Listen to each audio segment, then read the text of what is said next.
In today's video, I'm going to teach you whether Instagram notifies people when you take screenshots of DMs, posts, stories, and reels as of 2025. Here's the simple answer first. Instagram does not send notifications when you take screenshots of regular direct message chats, posts on the feed, stories, or reels. So if you're saving a message thread for your own records, grabbing a recipe from a story, or capturing a frame from a reel, Instagram won't alert the other person. You can freely screenshot standard DMs without the sender being notified. Now, there are two important exceptions you need to know about. First, disappearing photos and videos sent via DM.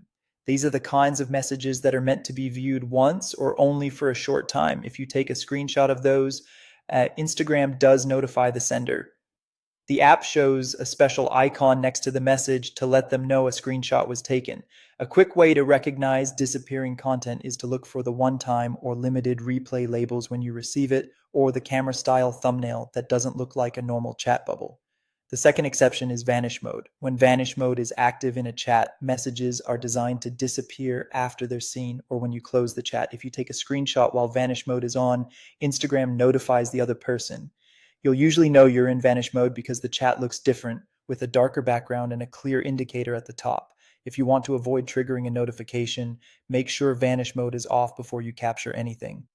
To recap the practical takeaways, screenshots of normal DMs, feed posts, stories, and reels don't trigger notifications. Notifications only happen with disappearing photos or videos sent through DMs or when you're in vanish mode. If you're ever unsure, check how the message is labeled inside the chat and pay attention to whether vanish mode is active. A couple of quick tips before we wrap up. Platform features can evolve, so if you notice changes, check Instagram's Help Center or your app's update notes to confirm the latest behavior. And always be mindful of privacy and consent. Even when no notification is sent, it's good practice to respect the other person's content and expectations. And that's it. If you found this tutorial helpful, don't forget to like this video and subscribe to my channel for more Instagram tips and tutorials.